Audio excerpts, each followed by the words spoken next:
Assalamualaikum warahmatullahi wabarakatuh. Selamat pagi anak-anak, semoga semua dalam keadaan sehat dan masih bersemangat ya.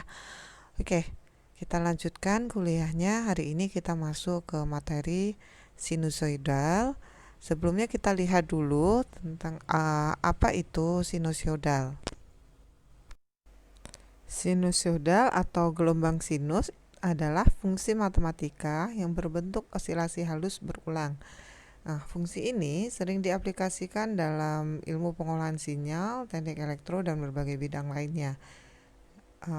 Jadi, nanti kalian akan banyak menemui bentuk sinusoidal ini dalam kuliah pengolahan sinyal, kemudian di rangkaian listrik, dan mungkin di mata kuliah lainnya juga akan sering kalian temukan ini ya. Kita lihat bentuk fungsi sinusoidal di sini. Kita lihat dulu bentuk umum kemarin yang kita sudah bahas, yaitu fx sama dengan y sama dengan a sin bx plus atau bisa juga minus theta plus d. Di pertemuan sebelumnya kita sudah membahas bagaimana kita membuat grafik dari fungsi umum ini dan bagaimana bila kita punya grafik kemudian kita akan menentukan bentuk fungsinya gitu. Bentuk umum yang kita sudah bahas kemarin itu merupakan fungsi x. Nah, di fungsi sinusoidal ini nih ya, fungsi x itu. Nah, di fungsi sinusoidal ini yang Vt sama dengan A sin omega T ini merupakan fungsi T ya. Kita akan lihat satu-satu apa itu A, apa itu omega T ya, apa itu alfa. Oke. A itu adalah amplitudo yang menunjukkan tinggi, maksimum, dan minimum dari grafik atau gelombang sinusoidal itu ya. Oke. Nah, omega itu adalah kecepatan sudut. Satuannya adalah radian per detik. Nah, sehingga omega theta itu omeganya tadi radian per detik, t-nya detik. Nah, omega theta itu satuannya radian. Jadi dia sin omega theta plus minus alfa ini nanti dalam bentuk radian. Oke, kita lihat ke radian dulu ya. Nah, 1 radian itu didefinisikan oleh busur lingkaran yang panjangnya sama dengan panjang jari-jari lingkaran. Ya, bisa kalian lihat di gambar itu, ya, jari-jari lingkaran R. Nah, itu kalau kita tarik dia menjadi busur, dia akan membentuk sudut 1 radian. Jadi, besar sudut busur lingkaran yang panjangnya sama dengan panjang jari-jari lingkaran itu sama dengan 1 radian. Nah, kalian ingat bahwa keliling lingkaran itu bisa kita cari dengan rumus 2πr. Sehingga kita dapatkan sudut untuk 1 lingkaran penuh itu adalah 2πr per r. Nah, r per r itu tadi kita dapat dia adalah 1 radian, sehingga saya bisa tuliskan 2πr ini sama dengan 2π radian. Oke.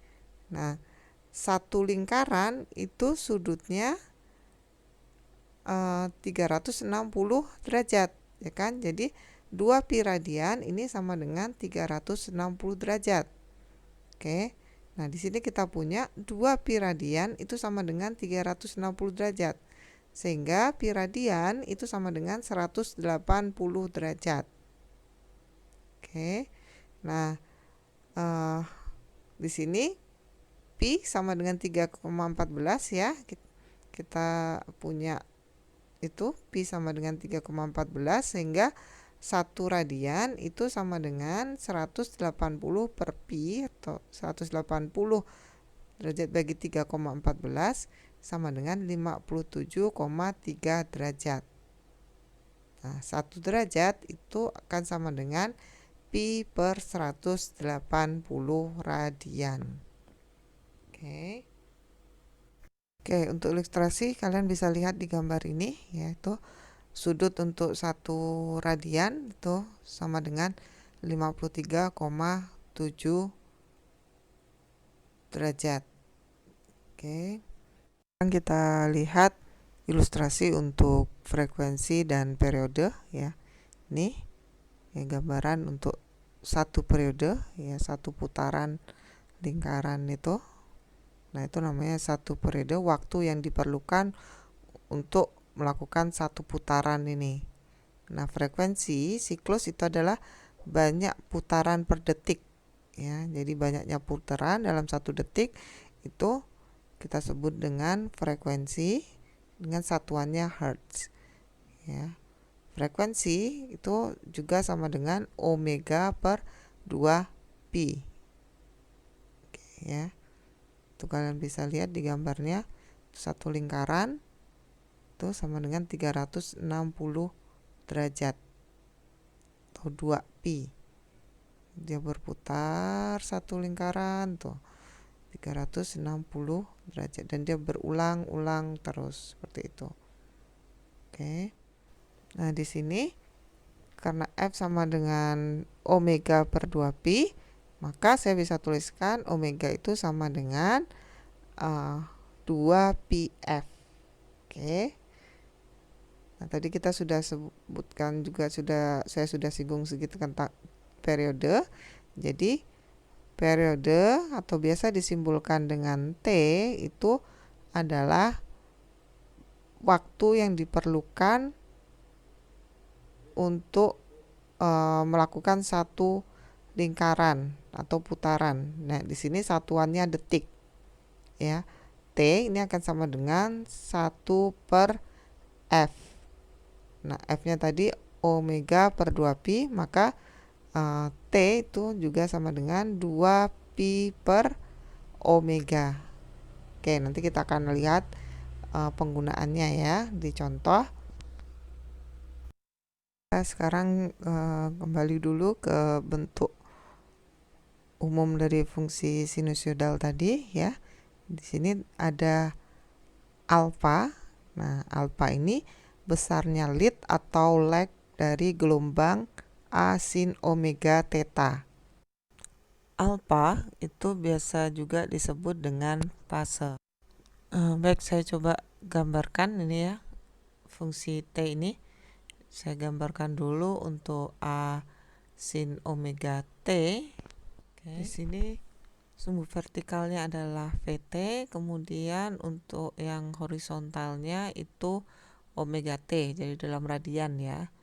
Oke, di sini ada A-nya itu amplitudo, di situ besar tinggi maksimumnya A dan minimumnya min A ya, bentuk umumnya seperti itu. Nah, similar ya dengan bentuk umum yang kita punya di sebelumnya, fungsi fx. Oke.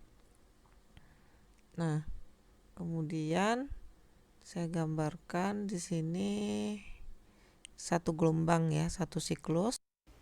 Ini saya gambarkan dulu untuk VT sama dengan A sin omega T.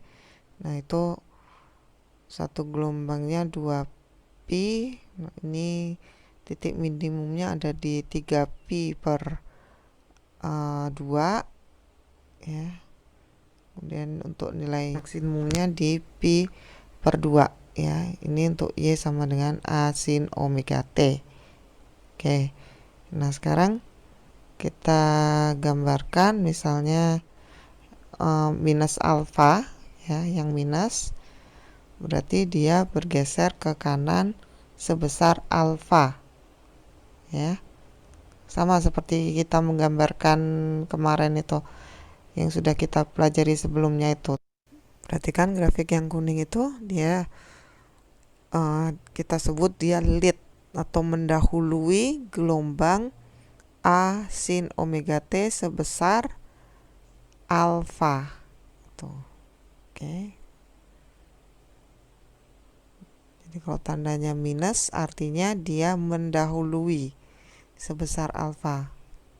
Ya, ini yang Y sama dengan A sin omega T min alfa.